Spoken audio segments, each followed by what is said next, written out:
point is on ASHA workers, the silent pillars of public health. Let me start with a story, not of a celebration, but of a suffering. So in Kerala, there are about 27,000 ASHA workers, and these ASHA workers have been on indefinite strike for the past 37 days in torrential rain and scorching sun, and no steps, and in the steps of Secretariat of Kerala.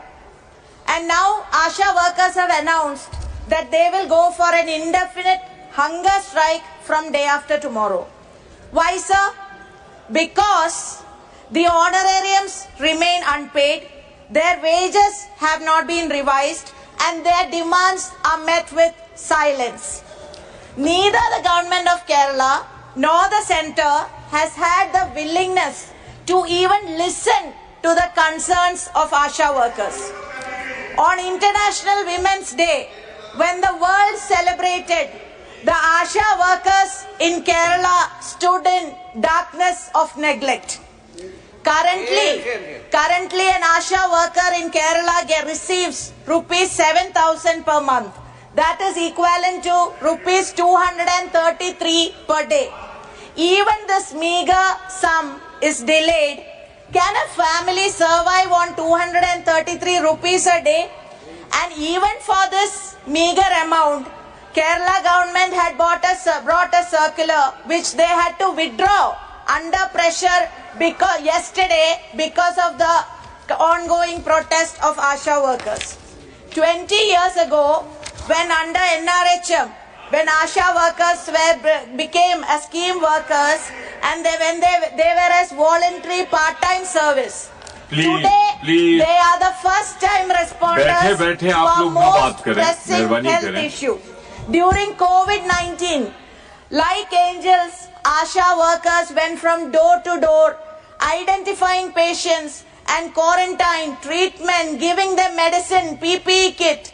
And not just for COVID, they have been at the front line of battle, whether it's dengue, malaria, tuberculosis, cholera, leprosy, Nipah, taking even pregnant women to hospitals and even vaccination. Sir, as a 3-term municipal councillor, I have had first-hand experience and I've watched them from close quarters, and this is not a part-time job, and it is undoubtedly a full-time job. But their shifts are endless, sir. Even after going home, they have to do the data entry and reporting. So their responsibilities are boundless, yet their compensation remains disgracefully inadequate. And sir, they work over 12 hours a day without social security, without job benefit, without a pension, and they retire with nothing. आशा अब निराश हो गई. This is not just a policy failure. This is discrimination. This is exploitation. This is violation of human rights. Yes. Can a nation that prides itself in women empowerment justify this exploitation, sir? Meanwhile, Government of Kerala and central government are engaged in a blame game regarding funds. The Finance Minister of Kerala claims centre has to give 100 crores. The Health Minister of Kerala claims that 636 crores have to be given and it is pending. Whereas the Union Health Minister in the floor of the House says nothing is pending. Where is the truth? What is the truth? And why should ASHA workers suffer? Sir, the recent announcement of considering enhancement remuneration by the Union Minister in the House is a solace, but that is not enough. I am glad JP Naddaji is here.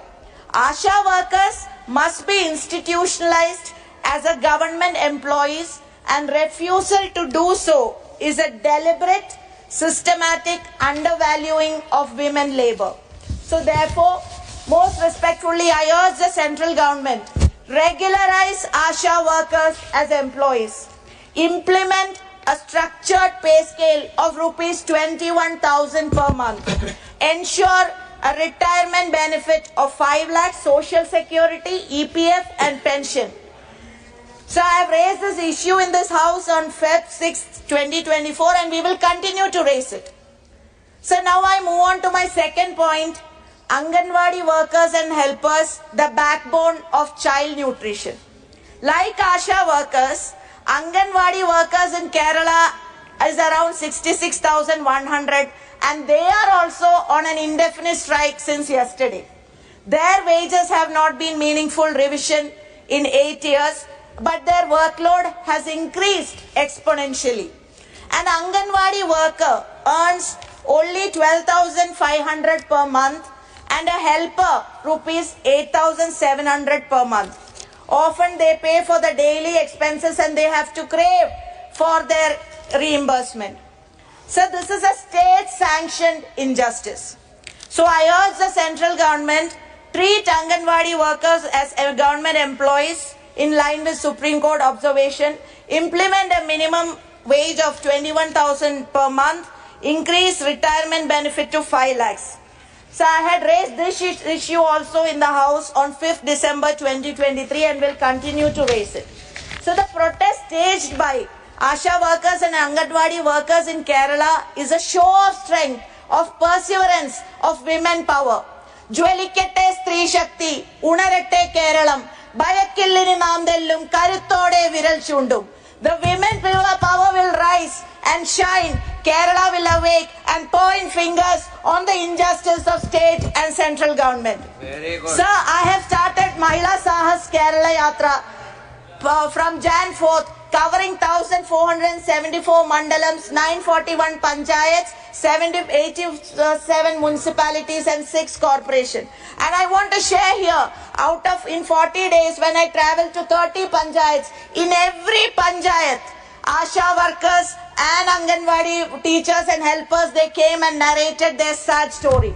So if a state like Kerala, which has due to continuous different successive governments stay ahead in public health, if this is the plight of Kerala's ASHA workers and Anganwadi, then what will be the plight across the nation? So I urge both this has to end and both ASHA and Anganwadi workers will have to be treated as government employees and benefits given. So my third point, Kerala's fight for aims and the tale of stepmotherly treatment. So Kerala has done everything, whatever is required for aims. Initially 4 locations were identified. Thereafter 150 acres of land acquired and transferred to Directorate of Medical Education in Kinalur in Kozhikode only for the purpose of establishment of aims. But in spite of doing all that, the union government turns deaf to Kerala and for aims. I asked the union minister, very respectfully asked the union minister, why does Kerala not deserve an aims? Why the delay when other states are given aims? And this discrimination should end and Kerala should get aims. So now moving on to the national picture, sir. A tale of, my fourth point is tale of 2 eras. Before 2014 and after 2014. So before 2014, across different governments from Jawaharlal Nehru to Manmohan Singh ji, yes, of course, with Atal Bihari Vajpayee also as Prime Minister, so there was a common priority. The common priority was building of a robust healthcare system in India. The focus was on infrastructure, inclusivity, and also accessibility. Priority was provide health. Now from Achhe Din to Sabke Saath, Sabka Vikas, Prayas to Amrit Kal to Viksit Bharat, there is no substance. There is only slogan. Now it is the GDP is only 5%. If when the WHO recommends 5%, India barely allocates 1.9%. This is embarrassingly low, sir, when compared to giants. Sir, my fifth point is public healthcare system in ruins. I wish to say about Ayushman Bharat. Ayushman Bharat, the healthcare shifted responsibility to private players, ensuring free and accessible institutes is not there, and Controller and Auditor General itself has said that there are fake claims and there is total fraud. So my sixth point is collapse and violence against doctors and health professionals. India has become, their aims is like that. So rising violence against doctors is a big issue and Central is not doing. So my seventh point is NEET catastrophe. Government promised 10,000 medical seats but can't even conduct the NEET exam. And Union Minister, I hope Naddaji has seen Jairam Rameshji's tweet about what has happened about the postgraduate exam. So my eighth point is unacceptable 18% GST on health insurance. That has to be revoked, sir. That is much, much higher than what people in pay in US, UK and South Africa. My ninth point, sir, drug quality concerns. Whereas our drugs, which being used in Gambia and Uzbekistan, people have lost life. In US, there is people are turning blind eyes, so all that is a big concern. So my final point, if I don't say this, it will be a big loss to the nation. So my final point, India and the WHO, silence is not an option. WHO plays an important role, and even during COVID time, we know what WHO did. Thank you and very President Trump has unilaterally announced the decision to withdraw from WHO. This is the time our India self-proclaimed Vishwaguru, Honorable Prime Minister must step up and close support.